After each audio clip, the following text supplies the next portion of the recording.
بسم اللہ الرحمن الرحیم۔ بیان تغییر ہوا یتغیر ببیانہ معنی کلامہ۔ بیان تغییر وہ بیان ہوتا ہے جس کی وجہ سے کلام کا معنی بدل جاتا ہے۔ متکلم کلام کا کوئی ایسا بیان لائے، کوئی ایسا کلام کرے جس سے کوئی کلام کرے اور اس کے بعد ایسا بیان لائے جس سے وہ اپنے کلام کے معنی کو بدل دے۔ کوئی بات کرے اور اس کے بعد ایسا کلام کرے جس کلام سے اس کا معنی تبدیل ہو جائے۔ اس طرح کہ اگر وہ بیان نہ لاتا تو ہمیں اس کے کلام سے وہ معنی سمجھ نہ آتا۔ متکلم کوئی کلام کرے اس کے بعد ایسا بیان لائے جس سے اس کا پہلا کلام تبدیل ہو جائے۔ اگر وہ بیان نہ لاتا تو اس کے کلام کا معنی ہمیں سمجھ نہ آتا، یا اس میں جو تبدیلی ہوئی ہے وہ تبدیلی نہ ہوتی۔ اس بیان کو بیان تغییر کہتے ہیں۔ جو پہلے جو کلام لایا اس کلام کے معنی کو بدل دے اس کو بیان تغییر کہتے ہیں۔ وَنَظِيرُهُ التَّعْلِيقُ وَالِاسْتِثْنَاءُ وَقَدِ اخْتَلَفَ الْفُقَهَاءُ فِي الْفَصْلَيْنِ۔ اس کی مثال تعلیق ہے اور استثناء ہے، اور اس میں دونوں صورتوں میں فقہاء کا اختلاف ہے۔ تعلیق کا معنی یہ ہے کلام کو شرط کے ساتھ معلق کرنا، کیونکہ وہ شرط جو کلام سے مؤخر ہو، جیسے کوئی کہے انت طالق ان دخلت الدار، تو اس میں شرط بیان تغییر ہے ما قبل کے ظاہری معنی کے لیے۔ اگر وہ شرط بیان نہ کرتا تو فوری طلاق واقع ہو جاتی۔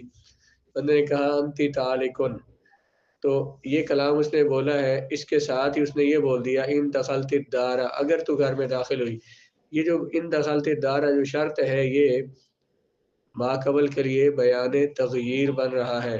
اگر بندہ یہ نہ بولتا تو معنی کیا ہوتا؟ انت طالق، ان سے فوراً طلاق ہو جاتی۔ جب اس نے کہا ان دخلت الدار تو معنی اس کا بدل گیا، گھر میں داخل ہوگی تو طلاق ہوگی ورنہ طلاق واقع نہیں ہوگی۔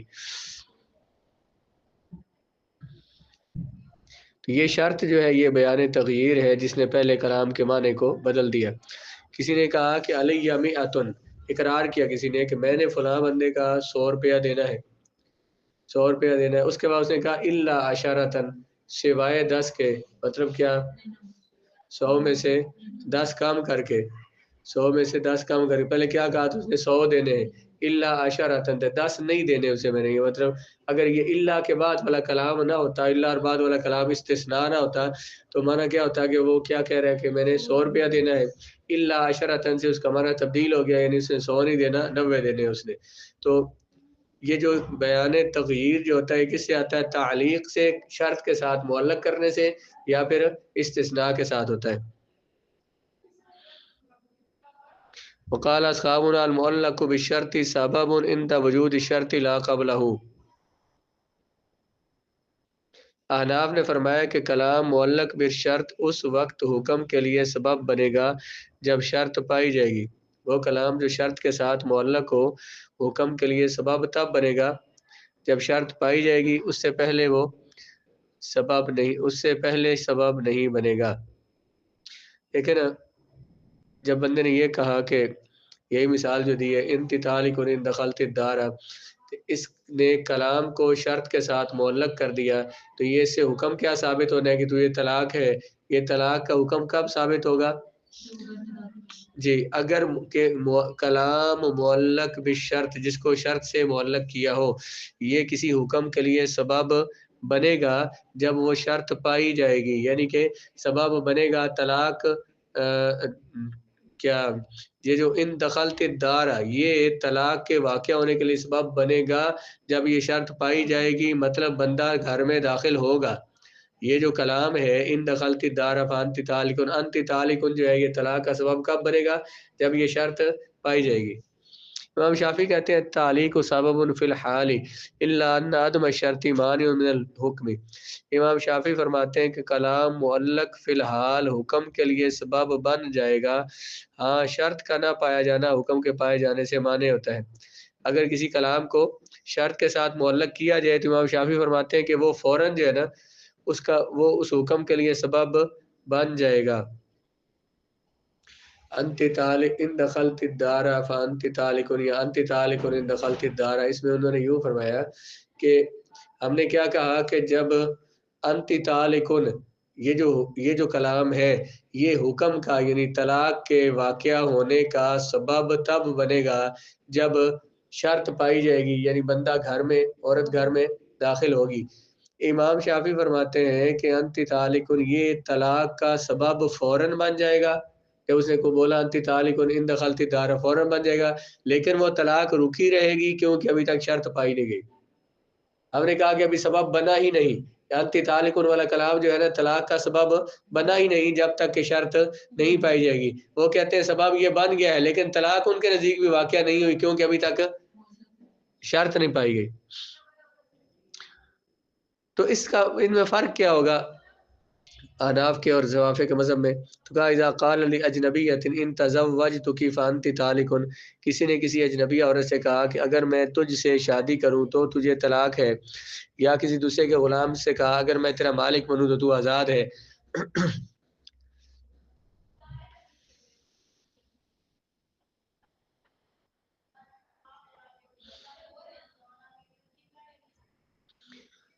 کیا کہا تھا؟ اگر میں تجھ سے شادی کروں تو تجھے طلاق ہے۔ احناف شوافے کے نزدیک یہ کلام باطل ہے، یہ کلام ہی کیا ہے؟ باطل ہے، اس سے کچھ بھی واقعہ نہیں ہوگا۔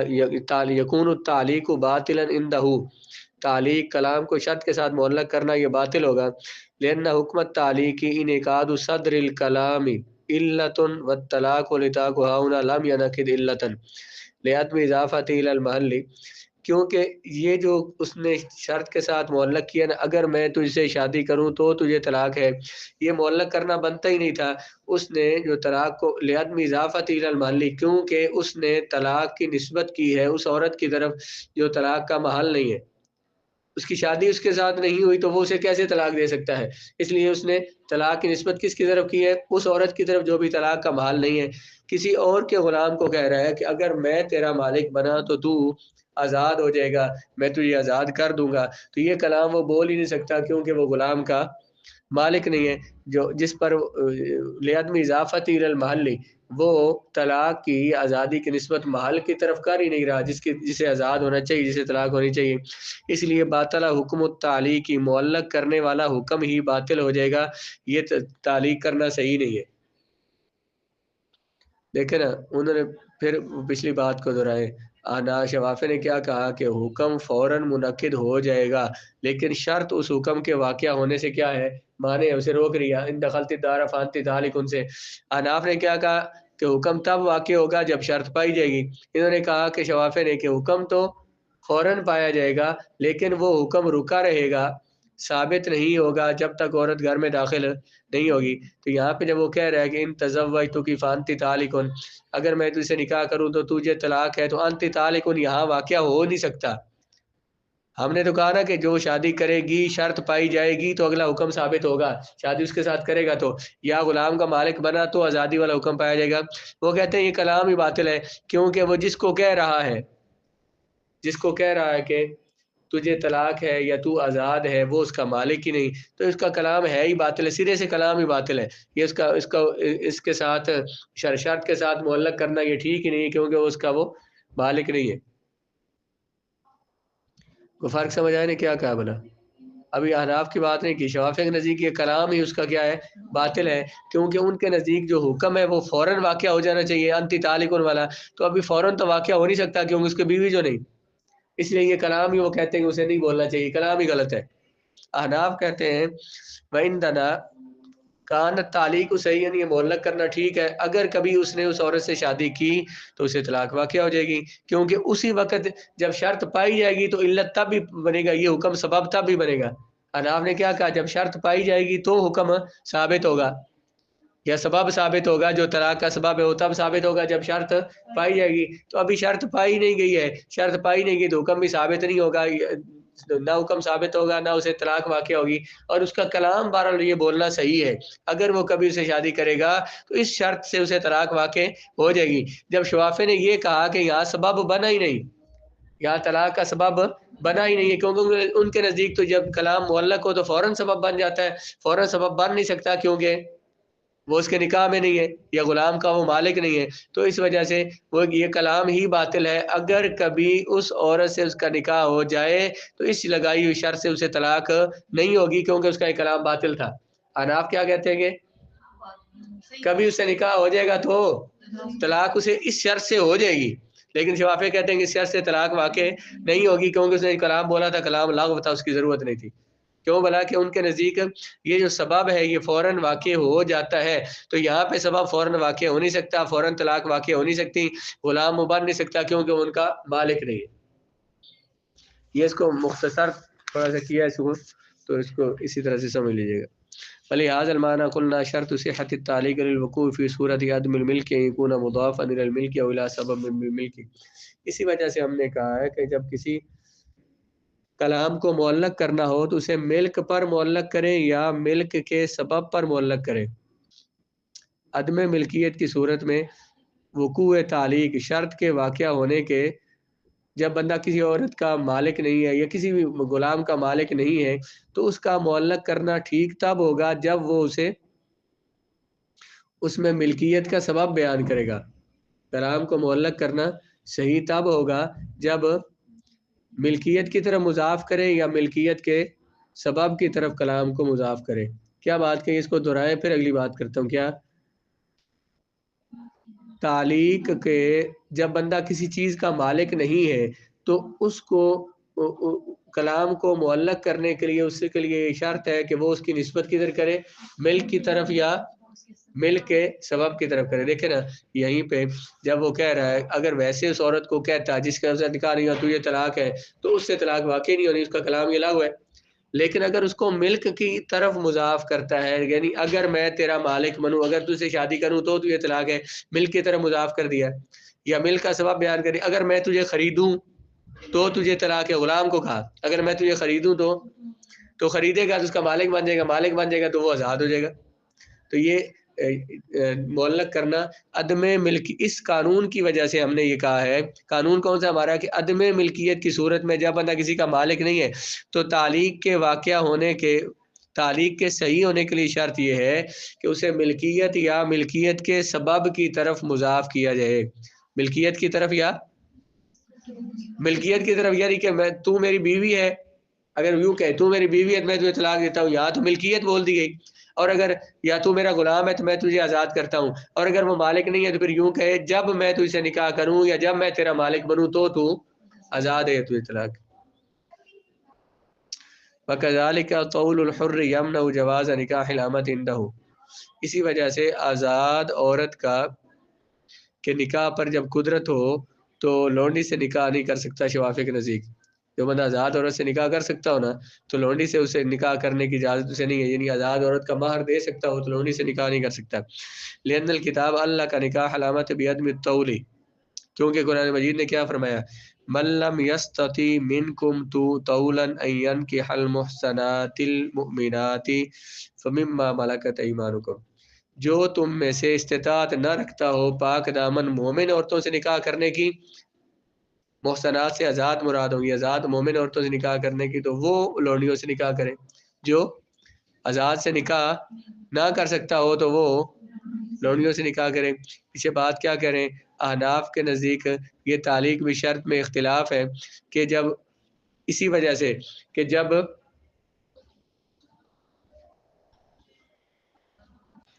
بندہ آزاد عورت سے نکاح کی قدرت رکھتا ہو تو امام شافعی فرماتے ہیں کہ لونڈی سے اس کا نکاح کرنا جائز نہیں ہے، کیونکہ قرآن نے لونڈی کے نکاح کا جائز ہونے کے لیے کیا کہا ہے کہ جو استطاعت نہیں رکھتا، عدم طول الحرتی، جو آزاد سے نکاح کی طولن طاقت رکھنا، مہر دینے کی طاقت رکھنا مراد ہے، کہ جو آزاد عورت سے نکاح کی طاقت نہیں نہ رکھتا تو وہ لونڈیوں سے نکاح کر سکتا ہے۔ تو اس سے خود بخود دوسری بات ثابت ہوگی، جو آزاد سے نکاح کی مفہوم مخالف، جو آزاد سے نکاح کی طاقت رکھتا ہے اسے مار دینے کی، تو وہ لونڈی سے نکاح نہیں کر سکتا۔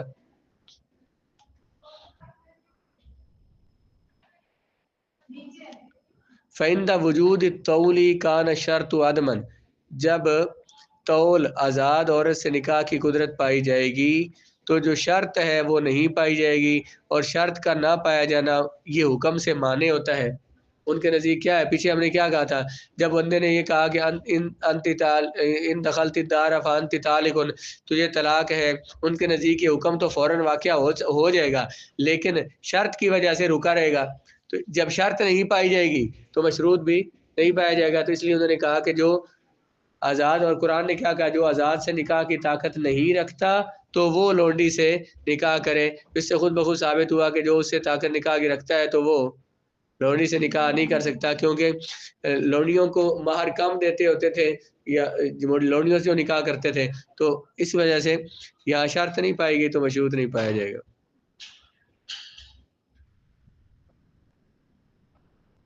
قضا قال الشافعی لا نفقۃ للمبتوتۃ الا كانت حاملا لان الكتاب علق الانفاق بالحمل۔ امام شافعی نے کہا کہ جو عورت طلاق کی عدت گزار رہی ہے، اسے خرچہ تب دیا جائے گا جب وہ حاملہ ہو۔ تو اگر وہ حاملہ نہیں ہے، جس خاوند نے اسے طلاق دیا، اس کا بچہ اس کے پاس نہیں ہے، تو اسے خرچہ نہیں دیا جائے گا۔ کیوں؟ قرآن نے کیا کہا؟ ان کن اولاد حمل، اگر وہ حمل والیاں ہوں فانفقوا علیہن، پھر ان پہ خرچ کرو۔ اگر حمل والی ہوں تو یہاں سے مفہوم مخالف انہوں نے ثابت کیا کہ اگر عمل والی نہیں ہے تو خرچہ ان پر نہیں کرنا، انہیں عدت کا خرچہ نہیں دینا۔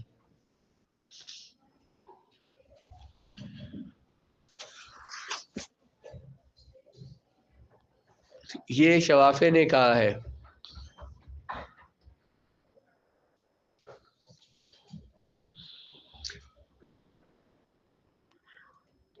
اب احناف کیا کہتے ہیں اس مسئلے میں؟ اللہ تبارک و تعالیٰ نے فرمایا حل لکم ما وراء ذالکم ان تبتغوا باموالکم محسنین غیر مصافحین۔ احناف یہ کہتے ہیں کہ قرآن کی نصوص مطلق ہے کہ جو عورتیں حل لکم ما وراء ذالکم، وہ جو عورتیں جن کا محرمات کا جن کا بیان کیا قرآن نے، حرمت علیکم امہاتکم و بناتکم و اخواتکم، تمہاری مائیں، بہنیں، بیٹیاں اور تمہاری خالائیں، پھوپھیاں تم پہ حرام کی گئی ہیں۔ ان سے آگے کیا فرمایا؟ وحل لکم ما وراء ذالکم، ان کے علاوہ جو عورتیں وہ ساری تمہارے لیے حلال ہیں، ان سے تم نکاح کر سکتے ہو۔ احناف نے کہا ہے کہ یہ قرآن کی مطلق نص ہے کہ جو بھی ان کے علاوہ جو بھی عورتیں ان سے تم نکاح کر سکتے ہو، یہ شرط نہیں لگائی کہ وہ آزاد ہوں یا لونڈیاں ہوں، ہر ایک سے تم نکاح کر سکتے ہو۔ کہا کیسے؟ ان تبتغوا باموالکم، شرط یہ ہے کہ تم انہیں مہر دے سکتے ہو۔ ایسے فرمایا فانکحوا ما طاب لکم، جو عورتیں تمہیں پسند ہوں ان سے نکاح کر لو، دو سے کر لو، 3 سے کر لو، 4 سے کر لو۔ تو یہاں پہ بھی فرمایا کہ یہاں پہ شرط نہیں لگائی کہ لونڈی سے کر سکتے ہو یا نہیں، یا وہ والی شرط جو ہے جس کو انہوں نے شرط بنایا وہ شرط یہاں پر نہیں ہے۔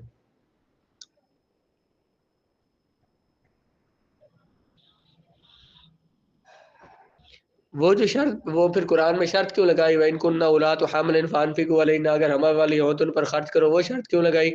وہ شرط اس وجہ سے لگائی کہ اہمیت بیان کرنے کے لیے، کہ خاص طور پر جب وہ حاملہ ہے تو پھر تم نے اسے خرچہ دینا ہی دینا ہے، اس بچے کا خرچہ بھی تم نے دینا ہے، اس کا خرچہ بھی تم نے دینا ہے۔ ویسے تو عدت ہوگی مثلا 3 ماہ ہوگی، یا 3 مہینوں سے کم بھی ہو سکتی ہے۔ اگر حائضہ ہو تو اس کی عدت 3 مہینے یا 3 مہینوں سے کم بھی ہو سکتی ہے، لیکن جو حاملہ ہے تو اس کی عدت 9 ماہ بھی ہو سکتی ہے، اس سے زیادہ بھی ہو سکتی ہے۔ اب اتنا عرصہ جو خرچہ ہے اس کا، عورت کا، تو وہ اگر اسے خود کرنا پڑے تو اس کے لیے مشکل ہو جائے گی۔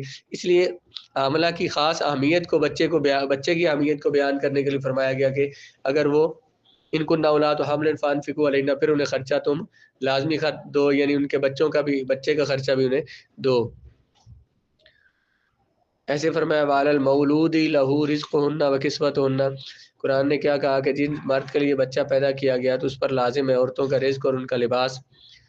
ایسے فرمایا الرجال قوامون علی النساء بما فضل اللہ بعضهم علی بعض وبما انفقوا من اموالہم، کہ مردوں کو عورتوں پر قوت دی گئی ہے، سربراہ بنایا گیا ہے، کیونکہ اللہ تبارک و تعالیٰ نے فضل فرمایا ان میں سے بعض مردوں پر، بعض مردوں کو بعض پر فضیلت عطا فرمائی ہے، اور اس وجہ سے بھی ان کو مردوں کو قوامون بنایا۔ کیوں؟ بما انفقوا، کیونکہ وہ عورتوں پر خرچ کرتے ہیں اپنے مالوں میں سے۔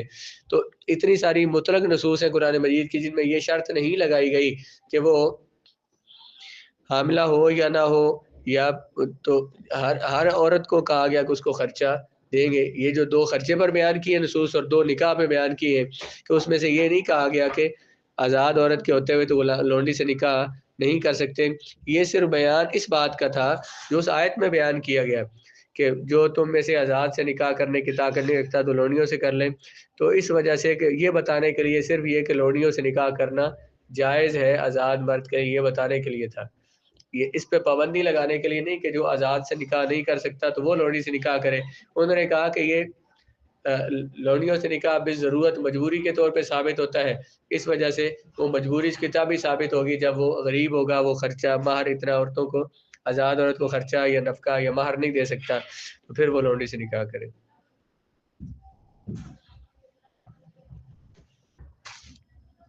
ایک اور مسئلہ بھی اسی سے، امام شافعی رحمۃ اللہ تعالی علیہ نے فرمایا کہ اللہ تعالیٰ نے فرمایا من یستطیع منکم طولا ان ینکح المحصنات المؤمنات، جو بندہ قدرت نہ رکھتا ہو مومن عورتوں سے نکاح کرنے کی، فمما ملکت ایمانکم، تو وہ ان سے نکاح کرے جن کے تم مالک ہو، من الفتیاتکم المؤمنات، تمہاری مومن لوڑیوں سے. فتیاتکم کے ساتھ صفت کیا لگائی ہے؟ انہوں نے یہ فرمایا کہ کتابیہ لونڈی سے نکاح نہیں کر سکتے، مسلمان لونڈی سے نکاح کر سکتے ہیں. ویسے تو آزاد کتابیہ سے نکاح کر سکتے ہیں نا، یہودی عیسائی سے، لیکن لونڈیوں میں سے مسلمان سے نکاح کر سکتے ہیں کیونکہ اللہ تعالیٰ نے ان کی یہ صفت ذکر کی ہے. صفت بھی شرط کی طرح ہی ہوتی ہے.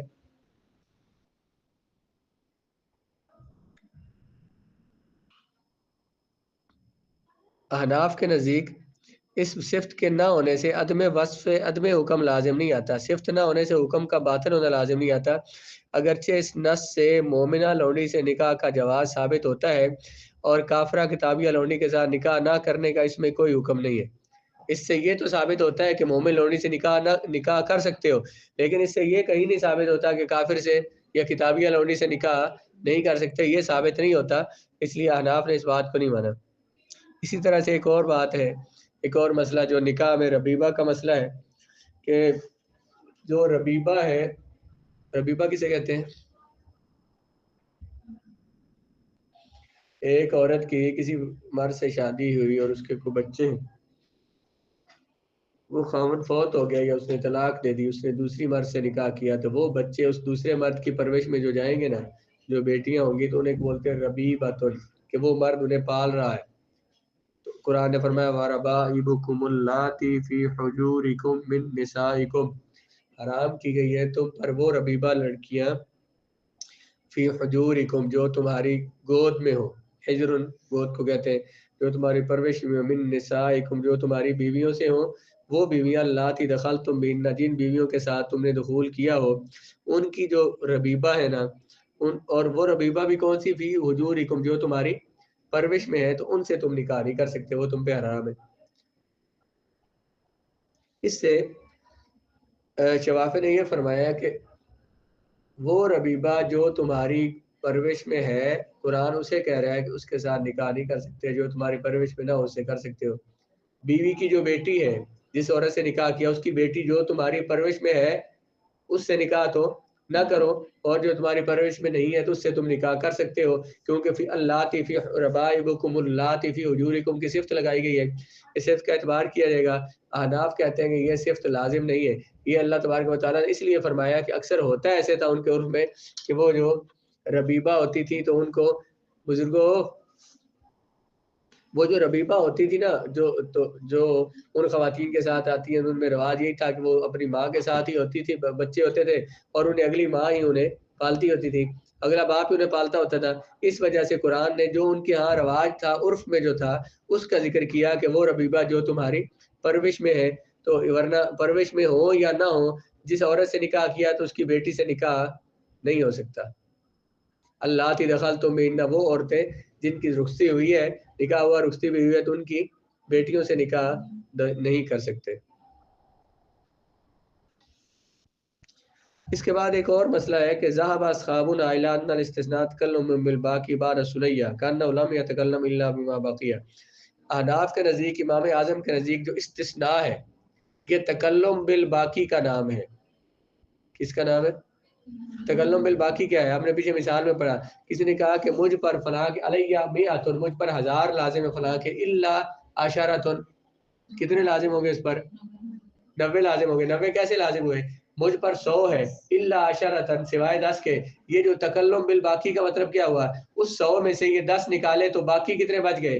9. گویا کہ 90 بچ گئے. گویا کہ بندے نے بولا ہی کیا ہے کہ میں نے فلاں کے کتنے دینے؟ 90 دینے ہیں. احناف نے استثناء کو کیا کہا کہ یہ تکلم بالباقی کا نام ہے.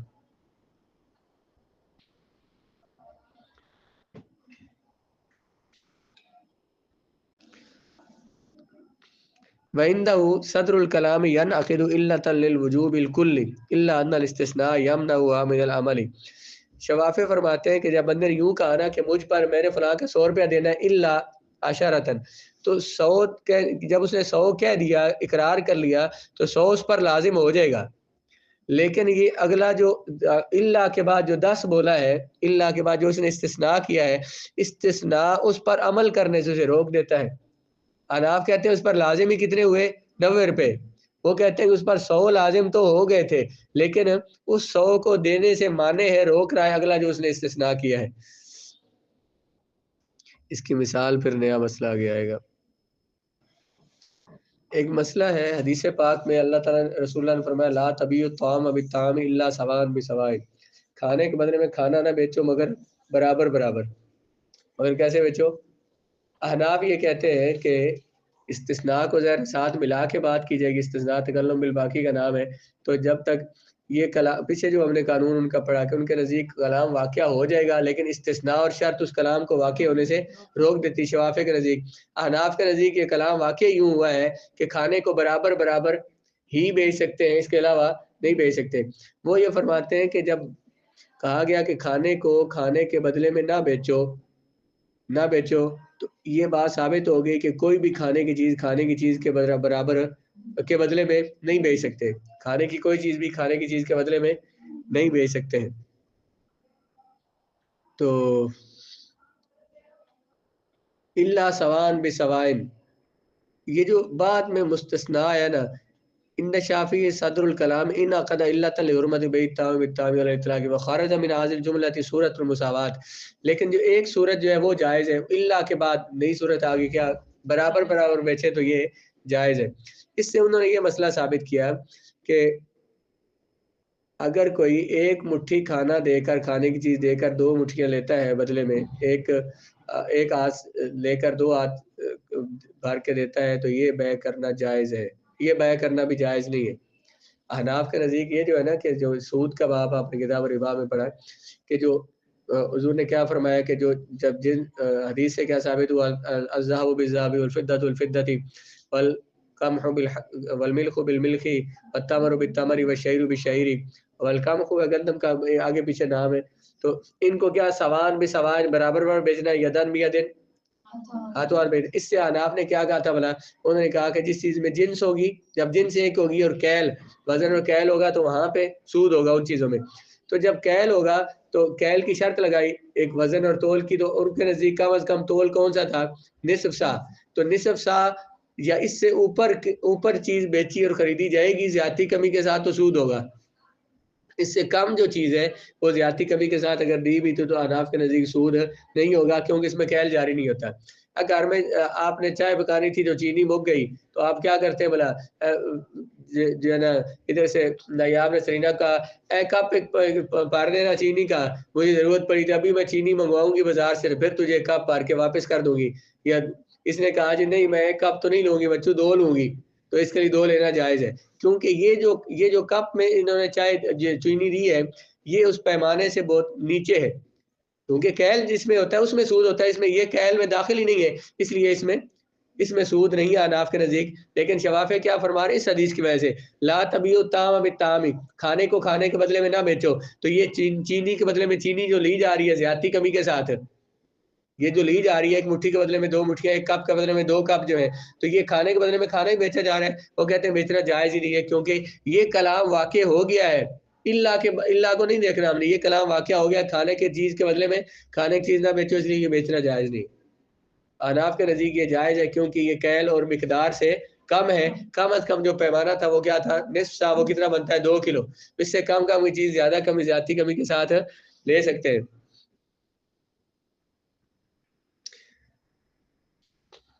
یہ اگلی بات اندنا والی میں نے بیان کر دی.